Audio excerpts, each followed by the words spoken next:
अली ज़फ़र साहब, आपसे ये सवाल करूँगा कि कल कराची में जमात इस्लामी जो है वो यौम सियाह मना रही है।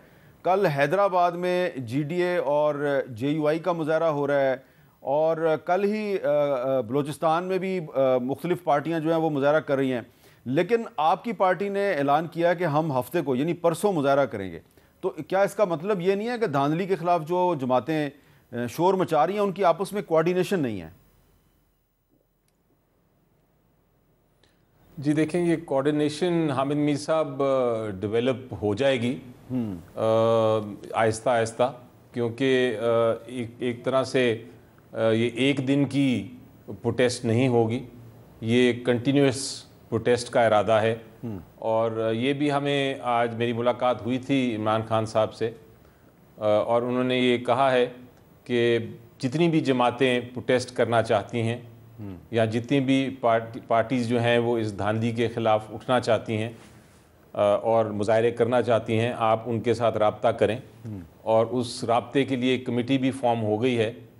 तो यकीनी तौर पे कल जो जमातें कर रही हैं उनको हम उनके साथ रब्ता करेंगे। परसों पीटीआई ने प्रोटेस्ट करनी है और उसके बाद ये फिर एक बार मोमेंटम इसका जिस तरह बढ़ता जाएगा उस तरह जितनी पार्टीज़ इसमें शामिल होना चाहती हैं उनके साथ भी मुज़ाकरात होते रहेंगे। जो इस वक्त फ़ैसला हुआ है वो यही है कि इस धांधली के ख़िलाफ़ शायद कानूनी जंग तो अपनी जगह चलती रहेगी, लेकिन उसमें वक्त लगेगा। इन द मीन टाइम जो आपका सियासी मैदान है उसको खाली नहीं छोड़ना चाहिए।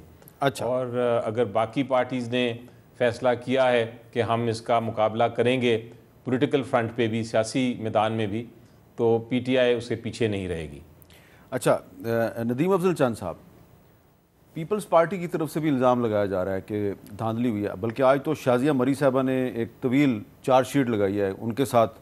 वो कहती हैं मेरे साथ बहुत धांधली हुई है। नसीराबाद में, बलूचिस्तान का जो नसीराबाद का इलाका है, वहाँ पे पीपल्स पार्टी जो है वो आरओ के दफ्तर के बाहर 7 दिन से धरना दे के बैठी हुई है। तो आप भी एहतजाज में शामिल हैं लेकिन उस तरह से शामिल नहीं हैं। तो आपकी पार्टी का धांधली के हवाले से उनकी पॉलिसी क्या है, हुई है कि नहीं हुई?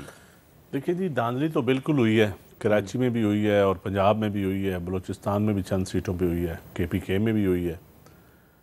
ये कहना कि धांधली नहीं हुई है तो बिल्कुल झूठ है। बिल्कुल धांधली हुई है, लेकिन पीपल पार्टी के कंधों पे ज़रा बोझ इसलिए भी ज़्यादा है कि हम इस सिस्टम को डिरेल भी नहीं होने देना चाहते और यही मजबूरियाँ हैं। और हम चाहते हैं कि ये मुल्क में निज़ाम आगे चले। इससे पहले भी इलेक्शन डिले हो गया है, इससे पहले जो निगरान सेटअप ने जो गुल खिलाए हैं, तो ये सारी सूरत हाल आपके सामने। इसलिए हम चाहते हैं कि जो जैसी भी लूली लंगड़ी जमहूरियत हो ये चले और हम बैठ के पॉलिटिकल पार्टीज़ पार्लियामान के अंदर बैठ के इन मसाइल का हल निकालें। और अब पार्लियामान से ज़्यादा पब्लिक में ज़्यादा अवेयरनेस। अगर पब्लिक को पता है तो पार्लियामान को क्यों नहीं पता होगा?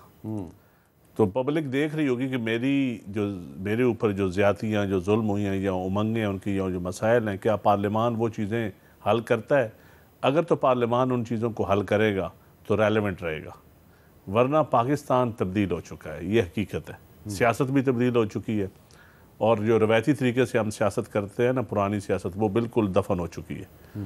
और मैं समझता हूँ कि अब आवाम को अपने ये धांधली वाले मसाइल, ये मुल्क निज़ाम हुकूमत चलाने वाले मसाइल, लोगों को डिलीवरी नज़र आए, गवर्नेंस नज़र आए, चंद महीने चाहिए। अच्छा, इससे ज़्यादा टाइम नहीं मिलेगा। ठीक है। अच्छा, खुर्रम दस्तगीर खान साहब, ये जो 8 फरवरी के इलेक्शन के जो नताइज हैं, इसमें यह लग रहा है कि किसी भी पार्टी को वाज़ेह अक्सरियत नहीं मिली और एक हंग पार्लियामेंट सामने आई है। तो आपको लगता है कि ये वाकई एक जेन्युइन मैंडेट है और जेन्युइन नताइज हैं जिसकी वजह से हंग पार्लियामेंट आई है, या ये मैनेज्ड है जैसा कि इल्ज़ामात लगाए जा रहे हैं कि धांधली हुई है?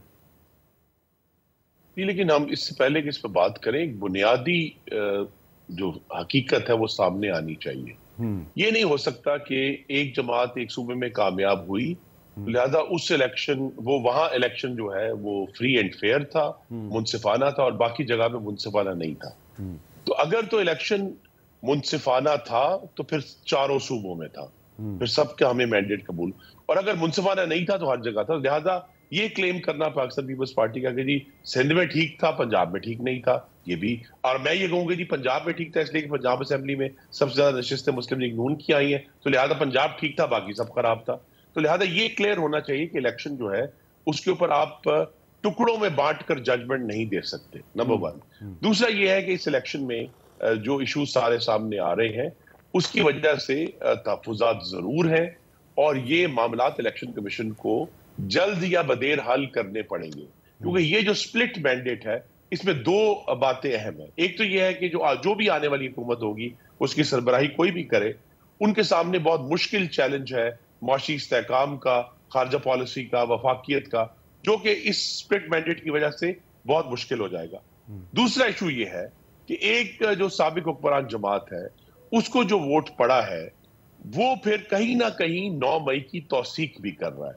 रियासती हमले की सजा नहीं दी वोटरों ने उस जमात को, तो ये पाकिस्तान के आने वाले दिनों के लिए फाशिज्म के जो गहरे साए हैं वो मजीद गहरे हो गए हैं, और परेशानी है कि क्या ये, और इसमें आपको मालूम है कि मरवत साहब ने इस पर गुफ्तगू भी की है, और मुख्तलिफ जो इनके अरकान है वो इसका यादा करते रहते हैं कि वो दोबारा तशद्दुद की तरफ जाना चाहते हैं, क्योंकि अवाम ने तो उन्हें वोट दे दिया है। तो लिहाजा ये दोनों इश्यूज जो है ये आने वाली हुकूमत के लिए बहुत बड़े चैलेंजेस होंगे।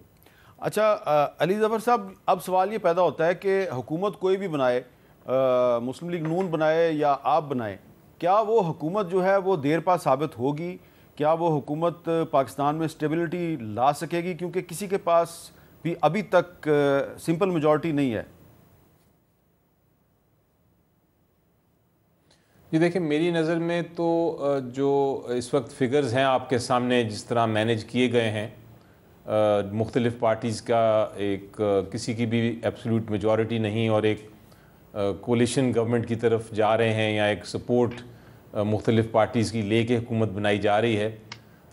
मुझे तो नहीं नज़र आता कि ये 6 महीने से ज़्यादा चल सकेगा निज़ाम, क्योंकि पॉसिबल ही नहीं है। इतने बड़े क्राइसिस हैं, इतनी बड़ी फ़ैसले करने हैं, उसके लिए आपको चाहिए एक ऐसी जमात जो कि मेजॉरिटी जिसके पास हो, और जिसके पास मैंडेट हो लोगों का, जिसके पास लेजिटिमेसी हो, जिसको लोग चाहते हों, फिर वो हुकूमत में आएंगे तो वो इस तरह की जो फ़ैसले हैं जो करने इस वक्त आने वाले हैं फ़ैसले करने के लिए, वो उन फ़ैसलों को कौम भी एक्सेप्ट करेगी, वो फ़ैसले हुकूमत कर भी सकेगी, और फिर उससे हमारा आगे जाके प्रोग्रेस हो सकेगा। अगर आपने हुकूमत इस तरह की बनाई तो पहली बात तो ये है कि उनके पास लेजिटिमेसी नहीं होगी इस किस्म के इलेक्शन के बाद। नंबर 2, लोगों का मैंडेट नहीं होगा, लोग उस पर यकीन नहीं करेंगे, एतमाद नहीं करेंगे, इंटरनेशनल दुनिया उस पर एतमाद नहीं करेगी, वो फ़ैसले नहीं कर सकेगी जो फ़ैसले करने की ज़रूरत है। तो उसके बग़ैर इस सारे माहौल में किसी सूरत में 6 महीने से ज़्यादा मेरी नज़र में ये हुकूमत नहीं चल सकेगी। तो ये इस किस्म का अनफॉर्चुनेट सिचुएशन हो गई है। लोगों ने अपना वोट ज़रूर दिया, लोगों ने एक पार्टी को चुना, वो नज़र आ रहा है सबको, लेकिन बदकिस्मती से जो प्री पोल रिगिंग तो अपनी जगह थी, जो पोस्ट पोल रिगिंग हुई है, जो फॉर्म 45 को तब्दील किया गया, फॉर्म 47 इशू किए गए, फॉर्म 49 जल्दी से इशू कर दिए गए, ये सारा जो मामला है ये लोगों से छुपा नहीं रहा। अच्छा। और इसलिए मैं कहता हूँ कि ये 6 महीने से ज़्यादा मेरी नज़र में ये हुकूमत, इस तरह की हुकूमत नहीं चल सकेगी। अच्छा, ये जो आप हो सकता है ये जो आप 6 माह वाली बात दोबारा इलेक्शंस कराने पड़े।